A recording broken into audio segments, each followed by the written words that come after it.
तो देखिए हम लोग पढ़ेंगे राउसेस थ्योरम।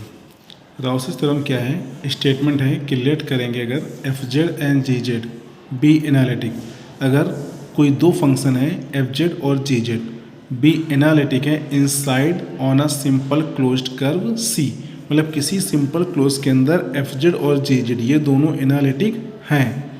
एंड लेट करें कि mod of F Z less than होगा mod of G Z less than होगा mod of F Z on C, तब क्या होगा? एफ जेड और F Z plus G Z दोनों में नंबर ऑफ जीरोज सेम होंगे। ये हमें प्रूव करना है। तो चलिए पहले हम लोग क्या करेंगे, सिंस हमने लिया F Z and F Z plus G Z are non zero on the boundary, पहले हम लोग क्या करेंगे, इसको पहले प्रूव करना है सेम नंबर ऑफ जीरोज। तो हम लोग मान के चलते हैं कि ये दोनों जीरो के बराबर जीरोज के नहीं हैं, इसमें no zeros, non zero on the boundary, ये बाउंड्री पे जीरोज नहीं है। तो और फिर अब क्या करेंगे, चलो कंडीशन लेते हैं कि किसी भी बाउंड्री पे पॉइंट ए पर क्या होगा, एफ ए जीरो है। अगर हम मान लें कि एफ ए क्या है, जीरो है, क्योंकि होता क्या है, ए हमारा कोई बाउंड्री पे पॉइंट है। तो बाउंड्री पे अगर तो कॉची थ्योरम हमारी कहती है line integral F Z D Z equal to zero, यानी बाउंड्री पर अगर कोई पॉइंट है तो हमें फंक्शन ऑफ ए की वैल्यू जीरो होगी। तो अगर एफ ए जीरो है और हमें कंडीशन क्या दी गई है कि mod of G Z less than mod of F Z, तो इसका मतलब है कि अगर ए पुट कर दें यहाँ पे तो G of A less than mod of F of A, तो हमें पता है, हमने बताया अभी डिफिनीशन से एफ ए जीरो हो गया। अगर एफ ए जीरो हो गया तो जी ए भी जीरो होगा।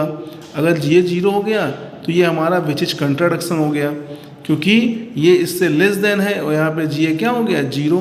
तो इसलिए हम लोग मान लेंगे विच इज कंट्राडिक्शन, ये क्या हो गया, कंट्राडिक्शन, यानी ये इसका विरोध करता है। सिमिलरली अब ऐसे ही क्या करेंगे, अगर कंडीशन लें F A plus G A equal to zero, तो mod of G A equal to mod of क्या हो जाएगा, एफ ए, वो भी कंट्राडिक्शन है।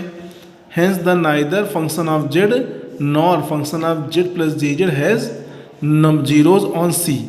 तो हम लोग क्या करेंगे, ये कंडीशन लिख चलेंगे F of Z equal to capital F Z equal to G Z upon F Z. तो इसको अगर हम मल्टीप्लाई कर दें तो जी जेड की वैल्यू आएगी F Z into capital F of Z into small F of Z. इसको डिफ्रेंशिएट करेंगे तो फर्स्ट सेकंड लेंगे, फर्स्ट को ऐसे ही नोट करेंगे, सेकंड का डिफ्रेंशिएशन तो डैश लग जाएगा, प्लस सेकंड को ऐसे नोट करेंगे तो फर्स्ट का डिफ्रेंशिएशन डैश लग जाएगा। इक्वेशन इसको हम फर्स्ट लेट कर लेंगे।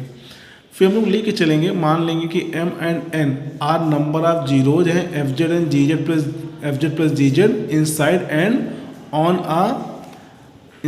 सी में रिस्पेक्टिवली बाय आर्गुमेंट प्रिंसिपल। होता क्या है, मैंने बताया कि अभी मैंने मान लिया है कि m और n जो है एफ जेड के जीरो m है और एफ जेड प्लस जीरो की वैल्यू n है, तो उसमें प्रूफ करना है कि ये दोनों इक्वल होंगे। तो हम लोग जानते हैं कि n माइनस पी, ये फॉर्मूला है आर्गुमेंट प्रिंसिपल का, n minus P equal to 1/2 pi I line integral F dash Z upon F Z D Z.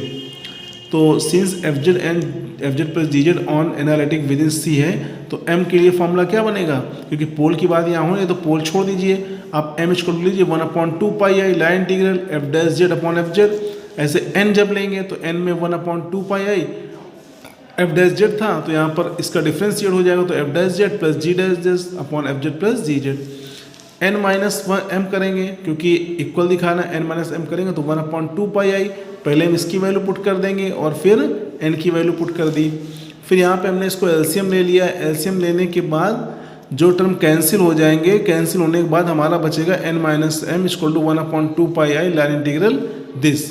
यहाँ पे जी डैश जेड और जी जेड की वैल्यू हम यहाँ से पुट कर देंगे, जी जेड की और जी डैश जेड की वैल्यू पुट करने के बाद क्या होगा कि हमारा ये बचेगा।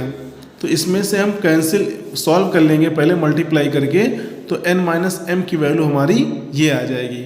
और इसके बाद क्या करेंगे, जो डिनोमिनेटर है उसको हम नोमिनेटर में ट्रांसफ़र कर देंगे, तो पावर -1 लगी है तो पावर अंदर जाएगी, तो ये हमारा टर्म आ जाएगा।